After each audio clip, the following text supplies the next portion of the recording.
in a strong breeze from the south-west. The Ariel, aided by the ebb tide, had already lost sight of land when a violent storm arose. The imprudent young fellows were still intoxicated. No one was at the helm, not a reef was in the sail. The masts were carried away by the furious gusts, and the wreck was driven before the wind. Then came a great ship which passed over the Ariel as the Ariel would have passed a floating feather.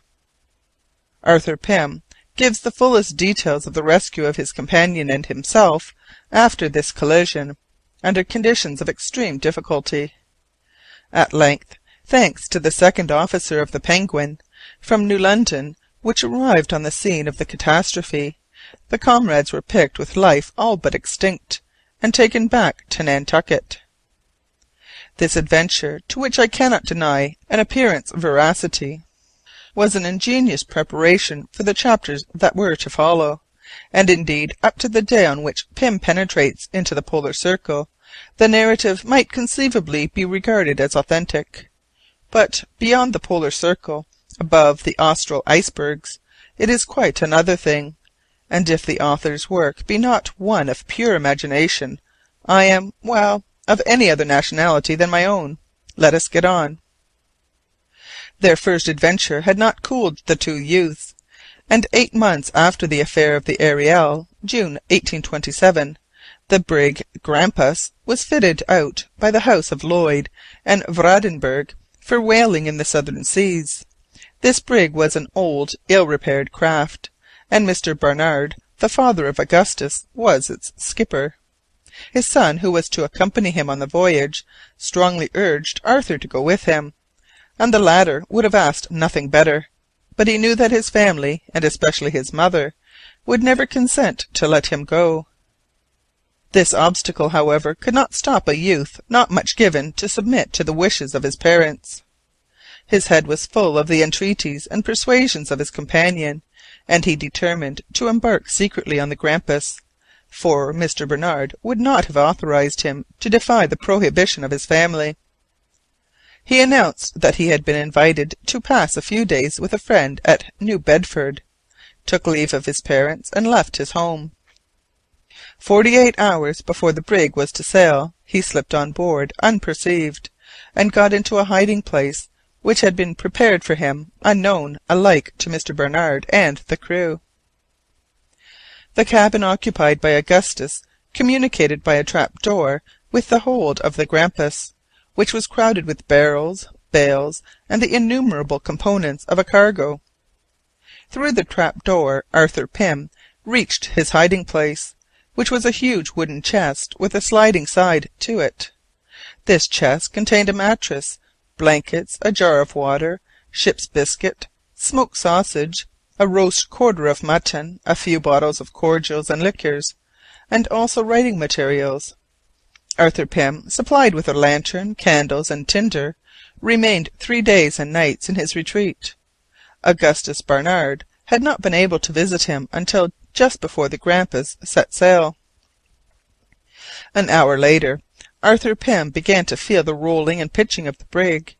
He was very uncomfortable in the chest, so he got out of it, and in the dark, while holding on by a rope which was stretched across the hold to the trap of his friend's cabin, he was violently seasick in the midst of the chaos. Then he crept back into his chest, ate, and fell asleep.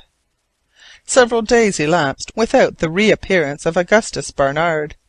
Either he had not been able to get down into the hold again, or he had not ventured to do so, fearing to betray the presence of Arthur Pym, and thinking the moment for confessing everything to his father had not yet come. Arthur Pym, meanwhile, was beginning to suffer from the hot and vitiated atmosphere of the hold. Terrible nightmares troubled his sleep. He was conscious of raving, and in vain sought some place amid the mass of cargo where he might breathe a little more easily. In one of these fits of delirium he imagined that he was gripped in the claws of an African lion, and in a paroxysm of terror he was about to betray himself by screaming, when he lost consciousness.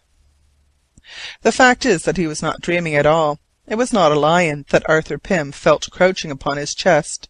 It was his own dog Tiger, a young Newfoundland. The animal had been smuggled on board by Augustus Barnard, unperceived by anybody.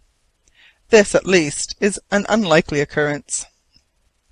At the moment of Arthur's coming out of his swoon, the faithful Tiger was licking his face and hands with lavish affection.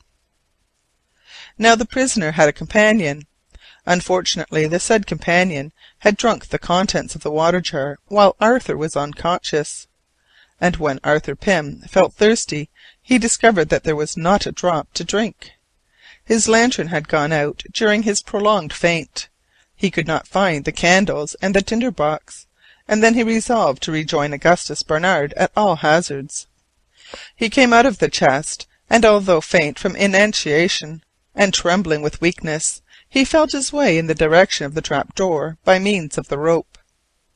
But while he was approaching, one of the bales of cargo, shifted by the rolling of the ship, fell down and blocked up the passage. With immense but quite useless exertion he contrived to get over this obstacle, but when he reached the trap-door under Augustus Barnard's cabin he failed to raise it, and on slipping the blade of his knife through one of the joints he found that a heavy mass of iron was placed upon the trap, as though it were intended to condemn him beyond hope.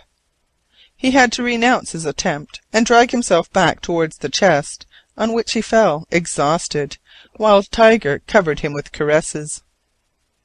The master and the dog were desperately thirsty, and when Arthur stretched out his hand he found Tiger lying on his back with his paws up and his hair on end. He then felt Tiger all over, and his hand encountered a string passed along the dog's body. A strip of paper was fastened to the string under his left shoulder. Arthur Pym had reached the last stage of weakness. Intelligence was almost extinct. However, after several fruitless attempts to procure light, he succeeded in rubbing the paper with a little phosphorus. The details given in Edgar Poe's narrative are curiously minute at this point.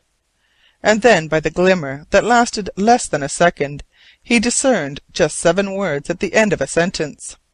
Terrifying words these were: "Blood. Remain hidden. Life depends upon it." What did these words mean? Let us consider the situation of Arthur Pym at the bottom of the ship's hold, between the boards of a chest, without light, without water, with only ardent liquor to quench his thirst, and this warning to remain hidden, preceded by the word blood. That supreme word, king of words, so full of mystery, of suffering, of terror. Had there been strife on board the Grampus? Had the brig been attacked by pirates? Had the crew mutinied? How long had this state of things lasted? It might be thought that the marvellous poet had exhausted the resources of his imagination in the terror of such a situation, but it was not so. There is more to come. Arthur Pym lay stretched upon his mattress, incapable of thought, in a sort of lethargy. Suddenly he became aware of a singular sound, a kind of continuous whistling breathing. It was Tiger panting, Tiger with the eyes that glared in the midst of the darkness, Tiger with gnashing teeth, Tiger gone mad. Another moment and the dog had sprung upon Arthur Pym, who, wound up to the highest pitch of horror, recovered sufficient strength to ward off his fangs, and wrapping around him a blanket which Tiger had torn with his white teeth, he slipped out of the chest, and shut the sliding side upon the snapping and struggling brute. Arthur Pym contrived to slip through the stowage of the hold, but his head swam, and falling against a bale, he let his knife drop from his hand. Just as he felt himself breathing his last sigh, he heard his name pronounced, and a bottle of water was held to his lips. He swallowed the whole of its contents, and experienced the most exquisite of pleasures. A few minutes later, Augustus Barnard, seated with his comrade in a corner of the hold, told him all that had occurred on board the brig. Up to this point, I repeat, the story is admissible, but we have not yet come to the events which surpass all probability by their marvellousness. The crew of the Grampus numbered 36 men, including the Barnards, father and son. After the brig had put to sea on the 20th of June, Augustus Barnard had made several attempts to rejoin Arthur Pym in his hiding place, but in vain. On the third day a mutiny broke out on board, headed by the ship's cook, a negro like our Endicott; but he, let me say at once, would never have thought of heading a mutiny. Numerous incidents are related in the romance. The massacre of most of the sailors who remained faithful to Captain Barnard, then the turning adrift of the captain and 4 of those men in a small whaler's boat when the ship was abreast of the Bermudas. These unfortunate persons were never heard of again. Augustus Barnard would not have been spared but for the intervention of the sailing master of the Grampus. This sailing master was a half-breed named Dirk Peters, and was the person whom Captain Len Guy had gone to look for in Illinois. The Grampus then took a south-east course under the command of the mate, who intended to pursue the occupation of piracy in the southern seas. These events having taken place, Augustus Barnard would have again joined Arthur Pym, but he had been shut up in the forecastle in irons, and told by the ship's cook that he would not be allowed to come out until the brig should no longer be a brig. Nevertheless, a few days afterwards, Augustus contrived to get rid of his fetters,